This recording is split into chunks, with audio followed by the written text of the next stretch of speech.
Hi everybody, Chris Titley here and welcome to Scoreboard. Scoreboard is based on one simple premise, and that is premium access for curious minds. We have conversations with athletes, coaches, owners, CEOs, stakeholders, broadcasters, and people who think, lead and make things happen. No buzzwords, no jargon, just clear thinking, lived experience and lessons that you can use to be a better you. We bring the access, they bring the experience, and you bring the curiosity. Together, we build the only scoreboard that matters, your own. Scoreboard, premium access for curious minds. This episode is powered by SwiftX, Australia's top-rated crypto exchange and proudly homegrown. Now let's get to today's episode. Hi, it's Chris Titley here, and on today's episode of Scoreboard the podcast, I'm joined by Ruby Strange in person here in what is a glorious Brisbane day. Ruby, welcome. Thank you very much, Chris. I'm excited to be here. Now, I believe it's your first ever podcast. How are you feeling? Yeah, good. Pretty sweet. I'm excited to get in and test out what a podcast is like. No, absolutely. So, Ruby, 2025, we're sitting here on the 15th of September, 2025. How's your 2025 started? Yeah, unreal. Now I'm in the Queensland Fire side. It's surreal. So, yeah, good. I'm also studying nursing. So earlier in the year, I'd had a nursing placement. So this year has really flown by. Right. The culmination of getting a contract. How did that come about? And I suppose that the moment. Yeah, it was. It was crazy. Last year I missed out on a fire contract with injury and wasn't in the side. So Kendall, my manager, and I were pushing a lot of things to try and get me in the squad. And this year Joey Dawes, the selector, the GM, called me into his office and said, I want to speak to you, and gave me the news that I'm going to be in the side. So that was pretty exciting. I thought I was in trouble when I was walking into that office. Right. And you're like, what have I done? It's like, oh no, Joey's calling me in. What's going on here? Pre-season camp that someone's complained or something? No? Yeah, literally. I was like, oh no, what's going on? But he's said he wants to welcome me into the side and sign me for the Queensland Fire. So it was awesome. Yeah, so nice. Well done. Congratulations. And now the work begins, right? Yeah, literally. Yep. I can't believe it's a full-time job. It's unbelievable. Yeah. And what's the routine like at the moment? Yeah, so we've wrapped up pre-season, which was kind of training Monday to Friday and weekends off, which is lovely. And we've had the T20 Max, so kind of stepped away from the Queensland space to let us do that T20 competition, and then a few practice games up at Sunny Coast with the girls. And now we're just getting ready for our first game in Perth. Yeah, right. Fantastic. And cricket for you, when did the interest begin? Yeah, so I was about 11 years old. 10 to 11 years old, and one of my mates at school, I hated cricket, I'm going to be honest, absolutely hated it. My dad played, my older brother played, and I thought they wasted my weekends. So, I said I was never going to play it. Loved playing netball with my sister. Then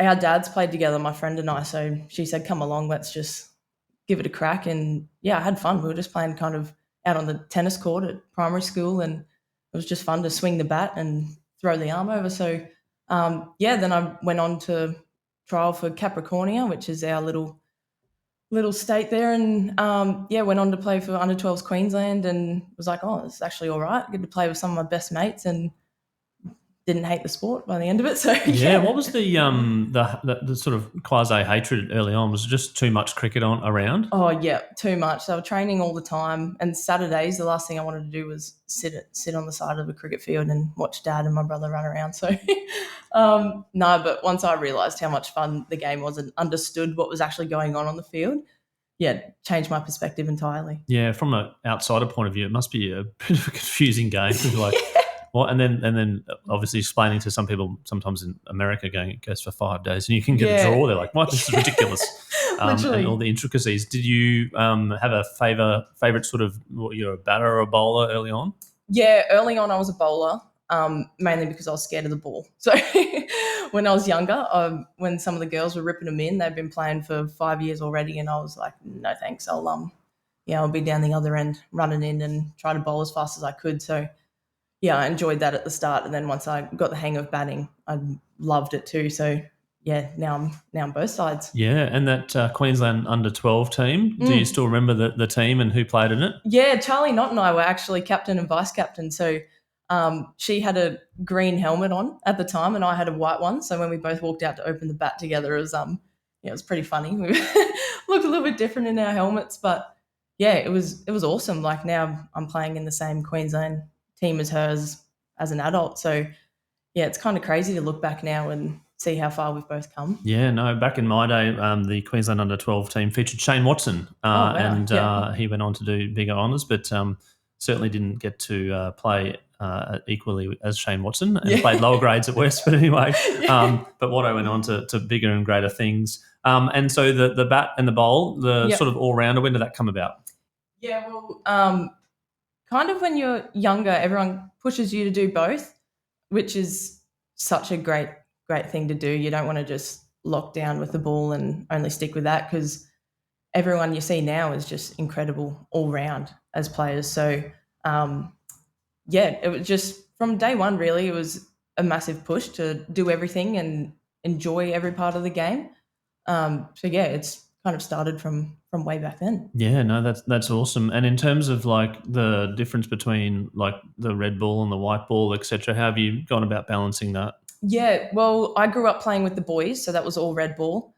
And what year did I come down here? So I only moved down to Brisbane when I graduated high school. So that whole time I was playing back home in Tannum Sands, I was playing red ball cricket with all the boys, and then moving down here and playing state stuff with the underage girls, that was all white ball. So yeah, I didn't see too much of a difference, to be honest. I was talking about it the other day with one of the girls in the side and just saying like, oh, do you see the difference? And they picked out a few things, but I think I was just completely oblivious. I just thought the ball was a different colour and didn't think too much of it. So I think it was just more so different playing with the boys to the girls. Yeah. Yep. But the opportunities now in cricket are much wider in terms of the 2020 and the Big Bash, etc.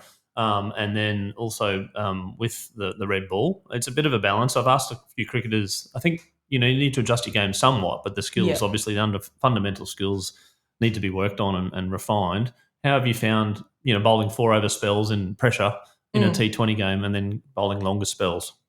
Yeah. The change from T20 to one days is a little bit different, but sometimes it really depends on the batter. Like the practice games we had up at Sunny Coast, some of the batters come in with a T20 intent pretty much. So they were coming hard, and that's when you can just flick that switch and go change ups, things like that. So it is a bit of an adjustment, but just recognising the strong parts of your game in that one day format, like more consistency, try and hit that top of off type thing.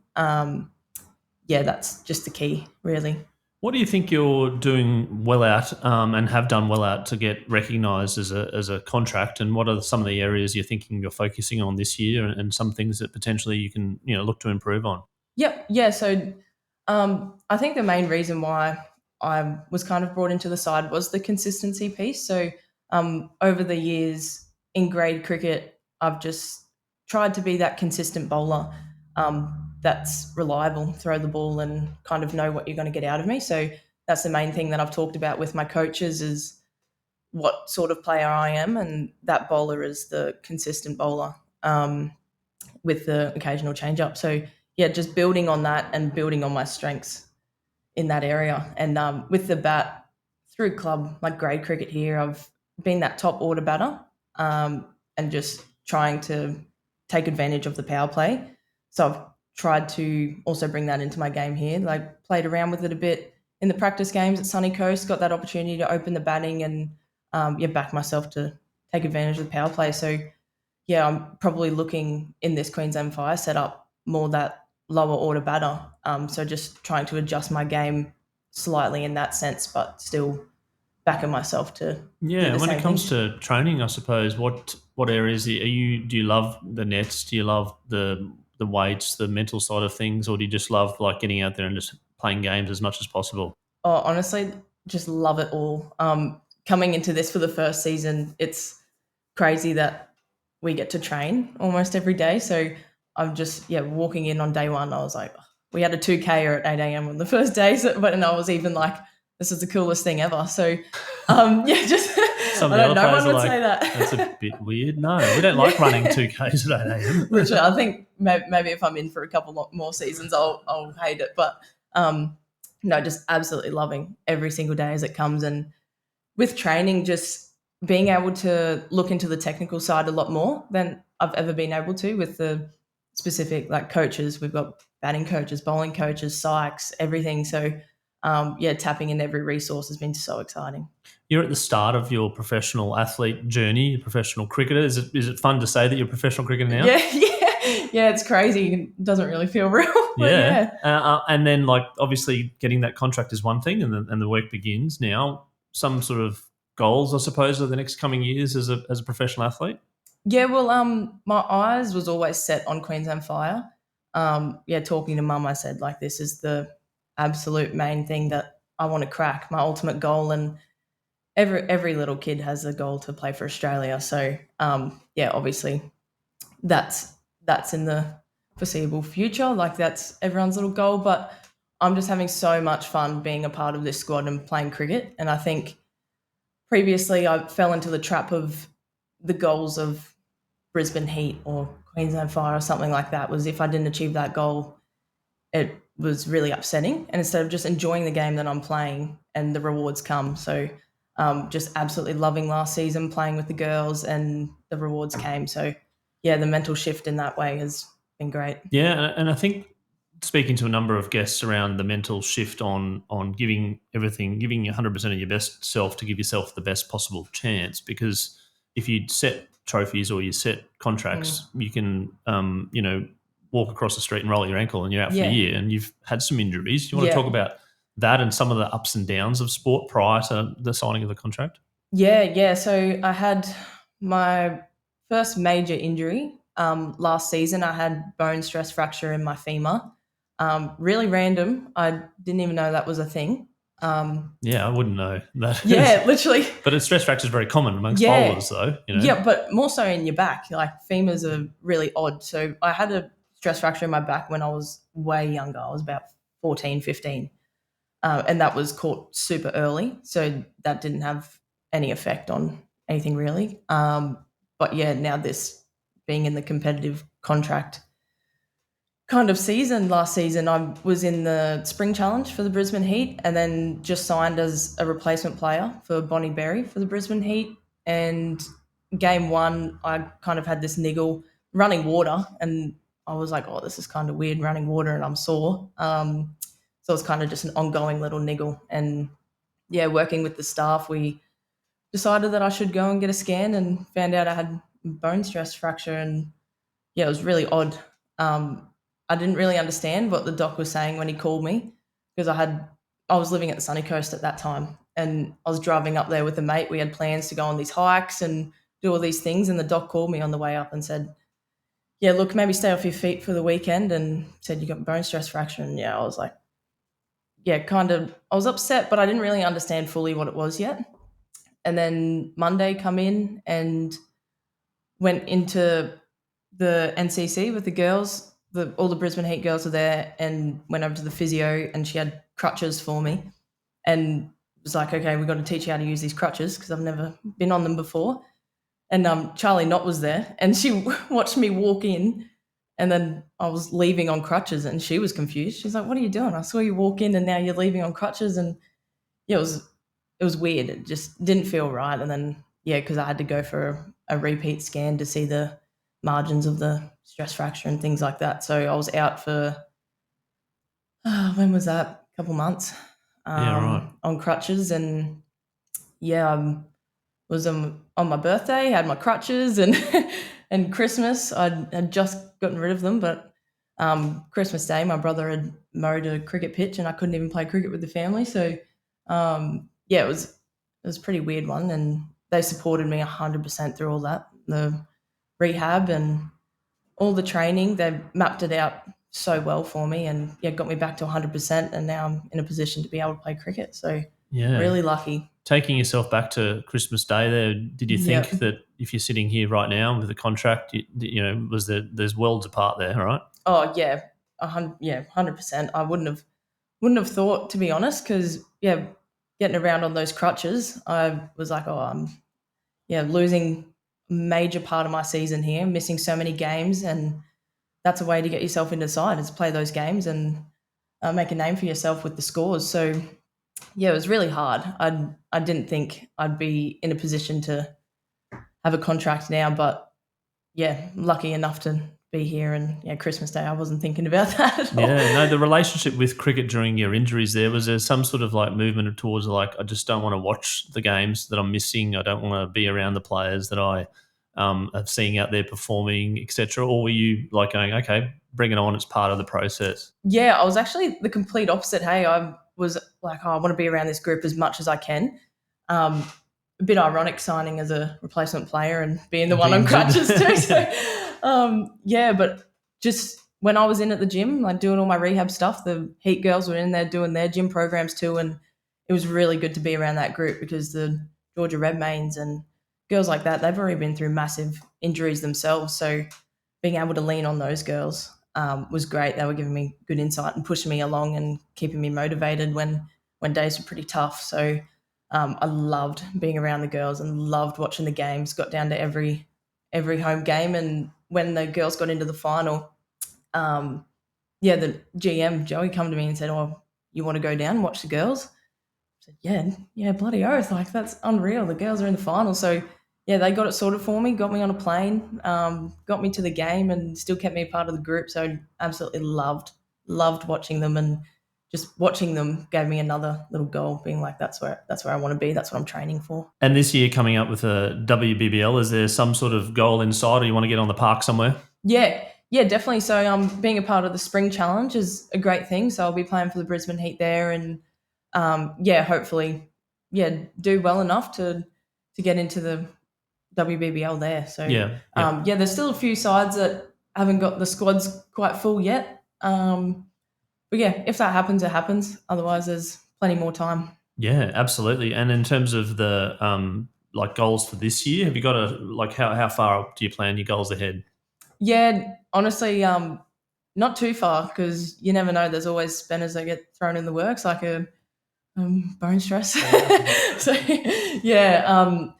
just want to play my first game for Queensland Fire, and just keep enjoying playing cricket with the girls and some of my best mates. So just get to the end of the season and have a few games where I'm happy is the main goal, and finish my nursing degree eventually. Of course, yes, as well. Life off the field and the future as well, which is very important. We'll touch on that in a second. But before we touch on that, I'm curious to know cricket. You're incredibly enthusiastic about the game of cricket.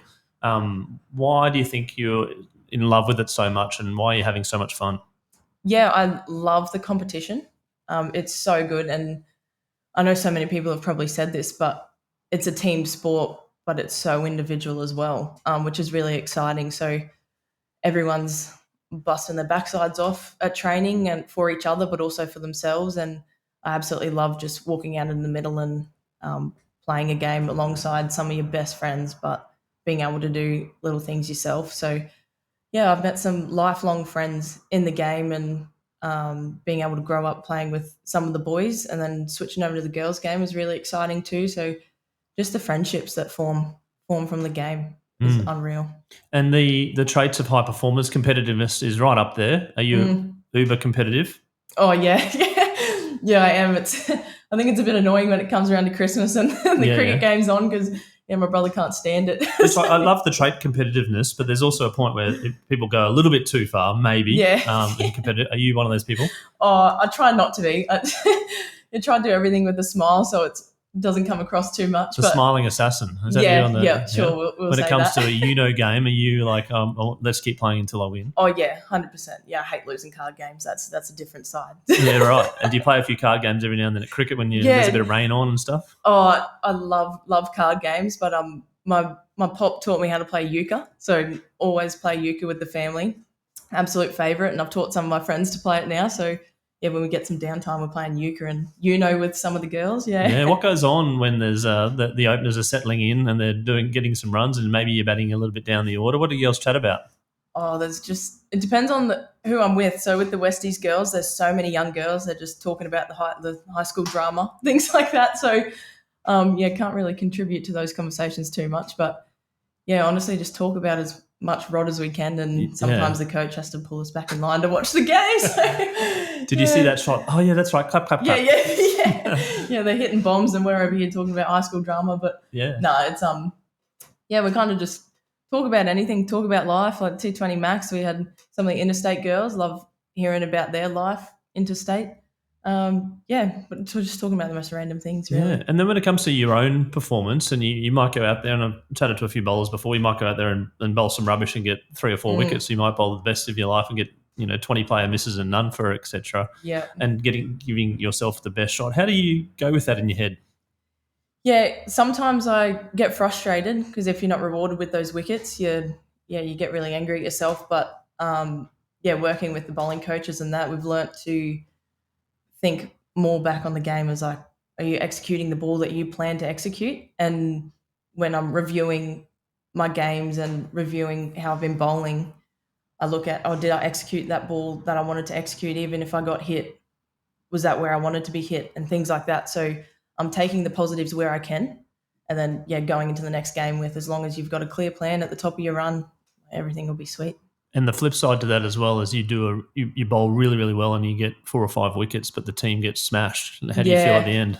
Oh yeah, gutted. That actually just threw me back to memory with the West girls when we lost a grand final, and I think I got 60 odd with the bat and got a few wickets, and we still lost. So I was sobbing walking off that field. It's just, even if my individual performance was what I would say was okay, I'm still absolutely gutted. Like, I play the game for the girls. So it's an interesting point you bring up in terms of, like, I was just chatting to someone on the weekend who was a previous AFL player, and he was just saying the passion people feel means that they care for the game. Yeah. And so, like, losing a grand final, if people sort of brush it off and go, well, and that's one thing, and there's no right or wrong, obviously, about like, but then there's the people that actually tear up and are very emotional about losing. Yeah. It's because they care. It's because they care greatly about their team and their teammates performance. And obviously it's part of sport, the winning and losing. Where do you reckon you are in terms of your wins and losses in your career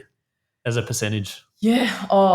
I'm way more losses, I'm going to be honest. And you keep coming back. Yeah, and I keep coming back. I just love it so much. So, I've so many losses, so many grand final losses, which is really tough. And, I cry a lot. I cry a lot when I lose games. It just means so much to me.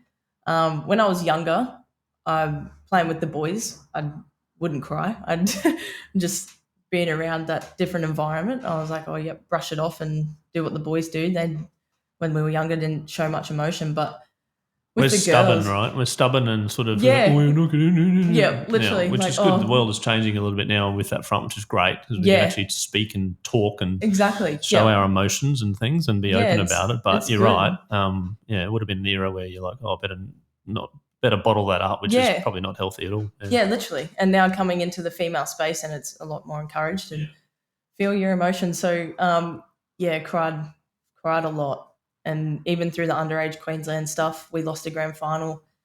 My last year of, I was second last year of 19s, I think it was. Lost a grand final and just lost it. And sometimes you just can't hold it back, and it's good because you're able to show how much you care. Yeah, exactly right. And some of the lessons that you're learning from sport so far, and then taking into your sort of day-to-day practice of life, and potentially into your nursing career later on. Yeah.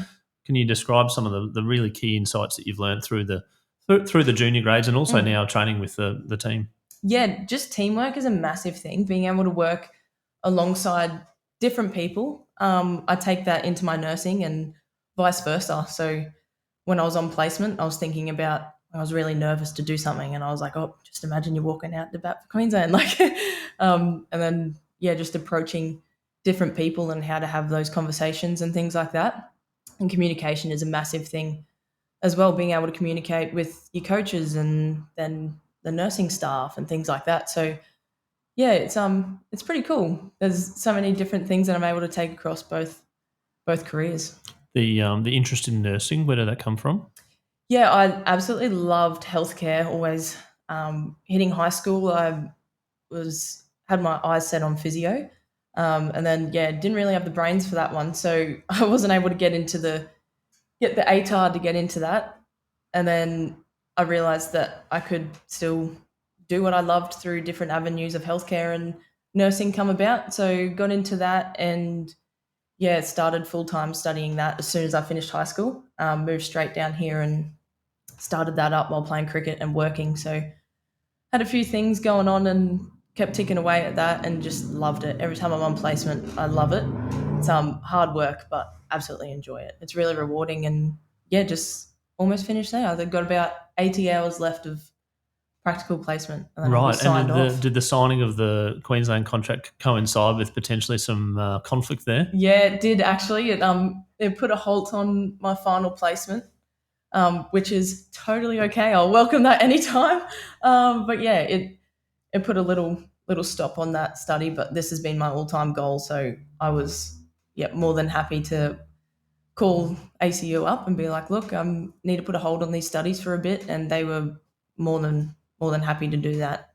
Yeah, nice. And now that you're a professional athlete, are you doing something different in regards to sleep patterns or eating patterns or listening to podcasts about high performance or things like that? Yeah, I listened to a few podcasts, well, for the past couple of years anyway. So not too much different in that way, but just prioritizing my nutrition and my sleep a lot more than I have been able to. Just because I have the time as well now. So especially in the nutrition space and working with the nutritionist, dietitian, and that through the Queensland Fire, it's exciting that we've able to tap into these spaces and yeah, it is a lot different. Like when I was more so focused on the nursing previously, it was more so just get to my shifts and get the study done instead of focusing on the other important factors of the life. So Yeah. very different. And you mentioned just briefly before about the NCC. Do you want to talk about that? Being here in Brisbane, it's pretty special. Yeah, it's actually crazy that sometimes when we're training in there, like the Aussie girls are walking in and I'm like, oh, far out. We're in the same space as the Aussie girls. So it's pretty cool. And the facilities are unreal. Yeah, no, excellent. And so the nursing thing is plan B. Plan A at the moment is obviously full throttle, season up ahead, be as fit as you can and give the best performance as you can and hopefully create some consistency to continue on to become as a professional athlete for as long as possible. Is that right? Yep. Yeah, 100%. That's the goal in mind to, I had to sit back and think what are my priorities and when I'm locked in and said priority 1 is my cricket, priority 2 nursing, that'll get done. It's always going to be there. So it's been quite relieving to see that this is what my goal is and this is what I'm going to go for. Do you ever switch off thinking about cricket? Switch off thinking about cricket? Oh, probably not. So some of my friends say I'm a bit of a nuffy. I absolutely love it. So even when I'm doing some of my studies, I'm thinking about like, oh, should I go down and have a hit? Yeah, well, there you go. 100% all in, right? Yep. And some of the support network that you've had along the way, some friends and families, they fully into your cricket as well. Sometimes they don't really care whether you get 4 for or whatever, you know? Yeah, they're so supportive. My family are incredible. They've been so good through this whole journey. My mum, brother, sister, brother's partner, they've been so supportive. A mum's partner coming down and watching me play because they're 5 and a bit hours north of Brisbane. And they drive down and watch me play, which is so cool. Just the club games is what they've been able to get to. So hopefully when I debut for Queensland, that'd be exciting for them to be alongside me. And my grandparents, they are about 4 and a bit hours inland from Brizzy, and they're still making the trek over and watching me. And when they can't, they've figured out how to watch the live stream. So yeah, they've been incredible. I honestly wouldn't be able to do a lot of what I do without them. Yeah, and your first game on the big stage when it comes, you'll be nervous, I'd imagine, a good, healthy, nervous energy. Do you get nervous now, and what do you do to kind of alleviate those nerves? Yeah, it's actually crazy. I get a lot less nervous now, I think, because I'm training so much more and I'm able to back what I'm training. I was reflecting on this the other day that last season going out to bat for West, I was nervous going out to open the bowling. I was super nervous, and now that I've got so much more clarity around what I want to be doing, a lot of that stress is off. And when I went in for the T20 Max, I wasn't really that nervous. I was going in and knew what I wanted to do, and was able to execute. So it's really exciting, actually, being able to flip that over a lot more. People say trust the process. It's an interesting one because maybe sometimes the process hasn't guaranteed super results early on because you're battling through the process, right? And your own process of what your process is. So trusting something which may not have an outcome, it's a little bit difficult. How do you go about trusting your process to the point where you're going, okay, well, I've done all the work. Yeah. I'm ready to go. And you go out and you get a first ball duck. Yeah, that's rough. It's you do have to trust the process though. So many elite athletes, they go through some things where they're not happy with their performance or don't get the scores they want to get or don't bowl how they want to bowl. And going back, reflecting on it and being able to move on is why they're elite. It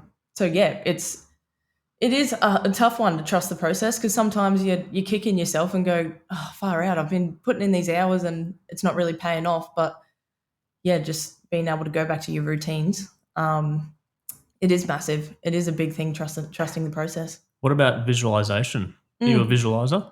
Yeah, sometimes it is a negative thing. Sometimes I visualize getting out or the wrong things or bowling wide or things like that. So sometimes I can see my mind drifting in the wrong way with the visualization. So, it's a bit hard to drift back to the good stuff. And sometimes I really try not to visualize too much. And It's an interesting one because maybe the mind's, I don't know the science behind the mind, but maybe it's hardwired to be a little bit more fearful or negative or protection, etc. Yeah. And when you're batting and you're facing, you're like, oh, don't get out sort of thing. Yeah, sometimes so what's going through your brain when you're about to face a really good bowler? It's sort of maybe getting the better of you. How do you kind of recoup? Yeah, well, I've been working a lot on that actually because now that I'm coming up against a lot more elite bowling, you would say, just going back to that, trusting the process and what am I looking for, watching the ball out of their hand, how's my stance, things like that. How's my body? Like how's my shapes? Things like that instead of the negative. Don't get out. Don't hit it to this player. And what I like to do is when I first get out there, is kind of look around at the fielders, and that's a little way of like taking a deep breath, like grounding myself, and then switching on, tapping my bat, and being like, okay, the bowler's running in, and full clarity of what I want to do. Getting into the flow. And when you're bowling as well, you're like, okay, we're ready, we're rocking and rolling. And first one's a wide, next one gets hit for 4. Yeah. What do you say to yourself? Literally, that's what we've been working on is how do we adapt in those situations and going back at the top of your mark, taking that extra second and have a deep breath and going back to that process and steaming back in and doing what you want to do. Be a goldfish, my son said to me the other day. That's gold, taking that. So they're taking that deep breath's the catalyst for you, right? You think, in terms of just like, go back. And in terms of the research on the batters, do you do a fair bit yourself, or in the thick of things, you're like, actually, they're flicking it from middle. Don't bowl middle. You're constantly thinking. 100%. And sometimes you can get in a trap of the batter and their strengths and things like that. So a key thing that the coaches have been working on in the fire space is what are our strengths and where do we want them to be hitting instead of where are they going to be looking to hit type thing. So, kind of us taking the game to them and executing the way we want to execute. And you just know, like through a lot of reviewing and watching the game, is who are the girls who like to go behind square and who are the girls who are really strong straight, and being able to adapt in that last second when they do make those movements. So just entirely backing our own game has been a massive thing. A lot of reviewing on the batters, but more so what are our strengths. Yeah, and then when it comes to data, it can be data overload these days. You might get a little report and you're like, wow, there's too much. There's a lot of data. 100%. Yeah? And how do you go with analysing it and going, oh, your heart rate was up to such and such, and they hit the 64% of shots were hitting the offside or something. You're like, oh, really? I didn't know. I was just in the flow. Yeah, well, a lot of the time I forget what's happened out in the middle because you do get in that flow state and you're just kind of doing your thing. So I do like to go back and look at video footage, but not in too much depth.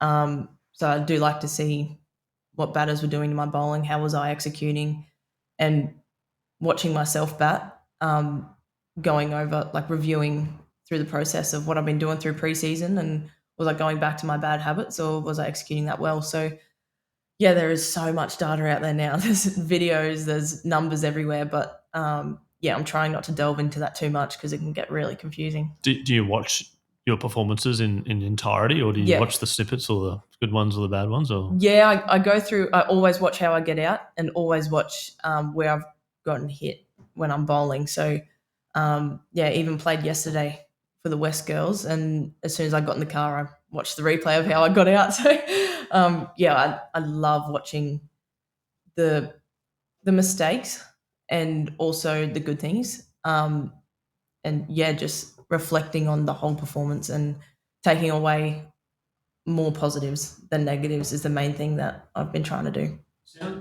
Sounds like you're a reflection, refining.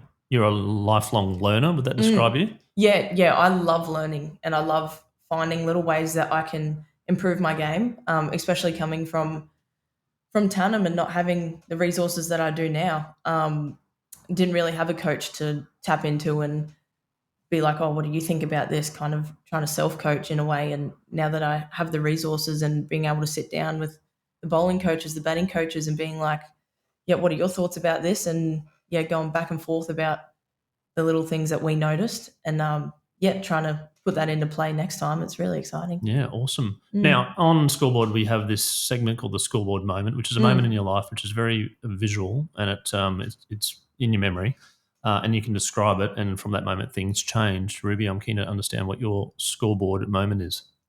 Yes, well, last season, I wasn't in the Queensland Fire team, and there was kind of conversations about it because I've been having those consistent performances through club, and yeah, when I saw the team released on social media and I wasn't in it, I was absolutely gutted. And I remember just looking down at my phone and seeing the team list, and I was devastated. I really wanted to be in that side, and it being a lifelong goal, really, that would have been my moment that kind of flipped that switch, and I went, right, this is what I want to do, and how I'm feeling right now is because I've missed out, and what can I do to get in that side? So trained really hard, worked as closely as I could with the coaches, being in the Queensland Academy, training with them, and yeah, tapping into all the resources I could, and now I got the rewards. So it's really exciting sitting here now and looking back on that and seeing how devastated I was, and now it's paid off. Yeah, that's brilliant. I love that little moment of like, I mean, it was a terrible moment, of course, and there has been terrible moments in our guests and tragedy as well in terms of the moment, but then like this inner depth, sort of deep, sort of like, okay, things have happened for a reason and they've happened, but now let's get back on our feet and move forward and progress forward. So thank you for sharing that moment. Now, a couple of questions I ask my guests. If they had to choose one subscription service only, Netflix or Spotify, which one would it be? Oh, Spotify. Yep, I love my music. Yeah. What are you into? Oh, country music, really. Oh, right. That's always my go-to. Yeah, a bit of Morgan Wallen. yeah, and it's as a pump up, as a relaxant, as everything. Yeah, literally all time I can listen to it. And our S&C and bowling coach loves country music too. So whenever he gets on the speaker, it's the best day ever. Interesting. And then the other question I asked is about if you had the option to go for a long run with friends or a long lunch with friends, what would it be? I can't talk much when I'm running, and you wouldn't believe it. I love to talk, so I think I'd go. You're doing amazingly well on your first podcast, by the way. I think you're a natural. I think you should actually be over here doing asking the questions. Oh, my brother tells me I can talk underwater, so that helps. So the answer is definitely the lunch. I love food too, so yeah, lunch. Any shout outs to any restaurants that you would have an unlimited budget to go to? Oh, Greca. Greca is so good. Have you tried that one? Yeah. Yeah, love it. Oh, the cheese. So good. I wasn't a cheese fan. Saganaki, is it? I couldn't tell you. Yeah. But yeah, unreal. And bring it out Howard in the Smith Wharves. Yeah? Sorry? At Howard Smith Wharves. That's where it is. Oh, yeah. Yeah. Along the along river that there. wharf. Yeah. Oh, it's beautiful. Yeah, love it. And you can do some people watching as well. It's a good people watch I'm place. a big people watcher. So, yeah, food, people watching, and get to have a yap. So that's ideal. A nice addition to the Brisbane landscape, the Howard Smith Wharf. So it's nice. You can take people from interstate there, and there's restaurants. It's a restaurant strip. Yeah, it's nice. Hey? I love it. Yeah. Okay. And now we also have a couple of sponsors here at Scoreboard. One is SwiftX, which is Australia's most trusted cryptocurrency platform with over 1.2 million users in Australia and New Zealand. And we thank SwiftX for their partnering with Scoreboard. And as part of that sponsorship, we also have this segment called the Bucket List segment as part of their new campaign. Where can crypto take you? And the question I ask my guests is their bucket list sporting event that they haven't attended thus far. Ruby, your bucket list sporting event? Have to be the AFLW. A grand final would be unreal. Yeah. Yep. Favourite team? I'm not into the AFL as much. Yep. So that's what I'm trying to watch a lot more and more now that it's televised and things like that. Yep. I'd have to just say the Lions being in Brizzy. Out at Springfield. Yeah. Watch the final there. That'd be I've awesome. been out to their little setup out there. It's so good. Yeah, no, it's brilliant. And they played yesterday as well out there. I haven't checked the result yet, but anyway. Either have I. I've had a couple of guests on Scoreboard from the AFLW Brisbane team, Belle Dawes and Ali Anderson. Fantastic competition going on right now, right in the heart of it. That's cool. And Ruby, we also have a second sponsor on Scoreboard, and that is PocketSmith. PocketSmith is the personal finance app for the household CFO, the one keeping the budget in check, paying the bills, and kicking goals. Over 80,000 Aussies use PocketSmith to track their spending, see their net worth, and plan ahead. Ruby, I am curious, do you budget? Yes, I'm a big one for budgeting, actually. And I've been reading the Barefoot Investor book.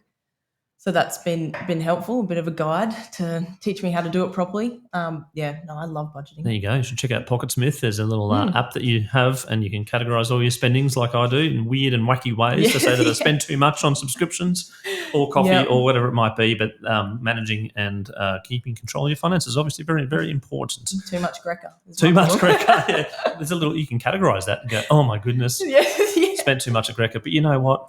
YOLO. You only live once. The other question I ask is your favourite all-time sporting moment. And I preface this that it's not about you. It's about what you could watch 1,000 times over and over and over again. Yep. So one of my idols, Jess Jonathan, bowling in the semi-final. They were versing the Hurricanes. And, Nicola Carey was batting. And they needed, I believe it was 5 off the last ball. Jono bowled it and Kerry absolutely smashed it into the leg side, and Hayley Burkett out of nowhere took this absolute screamer. Oh, I remember like that. It was gone Wasn't before. that? Yeah, and it was like, oh, this is gone. And there's like, what? There's a fielder there. Yeah. And what? She caught it. Burkett out of nowhere took the catch. Oh, unreal. Yep, that was a while That's ago a now. great highlight. I love that. It's the first Yep. all-time favourite sporting moment we've got of that one.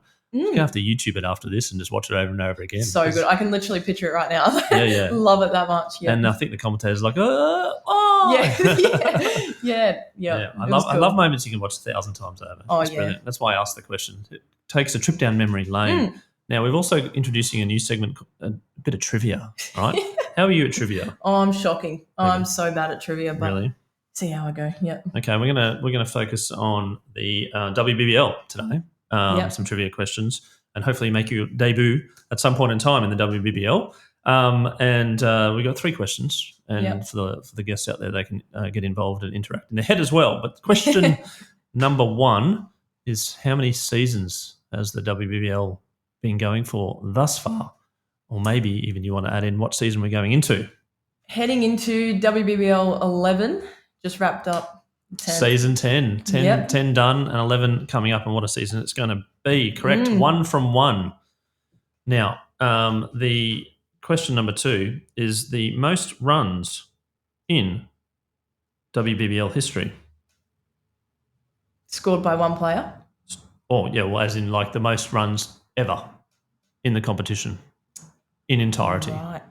Like who scored the most runs? Okay. Yeah, maybe I should have rephrased that one. Who has scored the most runs in WBBL history from inception to now? Runs highest. I'm tossing up between Elise Perry and Lizelle Lee. Oh, interesting. I bet you then. And your final answer I'm is? go Pez. Elise Perry. According to Cricinfo, she's got 4,689, but that is second. Who's Beth up top? Mooney. Moons. Beth Mooney, 5,051. The only to hit 5,000, including a high score of 102. 300s. Have a guess how many 50s, by the way. How many 50s? How many 50s? This could be another trivia question. We're going to do fourth trivia question. How many 50s has Beth Mooney got in WBBL? Yep. I reckon she's got... Oh, okay. I'm going to go high if she's got that many. Let's go 15. Higher. Higher than 15? Yeah, 50s, yeah. Yep. 20. Higher. 25? Higher. 35? Higher. Oh, my God. I thought it was... 44 is the answer. We can go on 44 50s. 44 50s. Oh, wow. Okay. I won't get that wrong next time. Right. And so you're 1 from 2. Right. Now we've got the third one. This is the tiebreaker for you to sort of see if you go pretty well. Now, we're going to go on to the hat tricks here, right? Yep. And there's been 6 since inception in 10 years. Pretty good. Yep. Once every almost 2 years, right? Players from which team have had the most hat tricks in WBBL history? And there's one. So I'll give you. I can eliminate a couple, by the way. Yeah, go on. The Brisbane Heat have not had one. Okay. Yep. There you go. There's a little hint for you. And the answer is 2, by the way. I reckon the Sydney Sixers. Nailed it. Oh, I got it. Yeah. Oh, that's unreal. 2 hat tricks. Never mind. I'm pretty good at trivia. There you go. The Sydney Sixers. So you've got 2 from 3. No Nailed way. it. Yeah. And a little bonus one there, 44 50s for Beth Mooney. So interesting. Now, we've got one final question. Yep.